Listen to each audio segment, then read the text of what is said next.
જય Shri Krishna. સરગવાનો healthy soup સિરીઝમાં આજે દિવસ છઠ્ઠો. આજનો સૂપ તમે પીશો ને તો સૂપ નહીં જાણે પાણીપુરીનું પાણી પી રહ્યા હોય ને એવો ટેસ્ટ લાગશે. સરગવાની સિંગ સાથે મેં અહીંયા તાજો ફુદીનો, કોથમીર, દાંડલી સાથે લીધી છે અને આંબલી સાથે મસાલામાં ફક્ત જલજીરાનો પાવડર એડ કર્યો છે. એકદમ ટેસ્ટી અને સ્વાદિષ્ટ એવું સૂપ બનશે. બાફી લેશો અને ક્રશ કરી લેશો.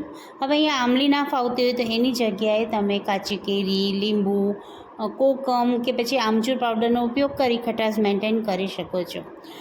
બાફી લીધા પછી ગાળી અને ગરમ ગરમ સર્વ કરીશું. આ તો થઈ 6 દિવસના 6 સૂપની રેસીપી. હવે તમારા તરફથી એટલો સરસ આવકાર મળ્યો છે તો થયું કે કોમ્પ્લિમેન્ટરી સૂપની રેસીપી પણ શેર કરી લો. તો એક વધારે 7મી રેસીપી પણ હું શેર કરી રહી છું જેનો ટેસ્ટ એકદમ ચાઇનીઝ જેવો ટેસ્ટ આપ્યો છે.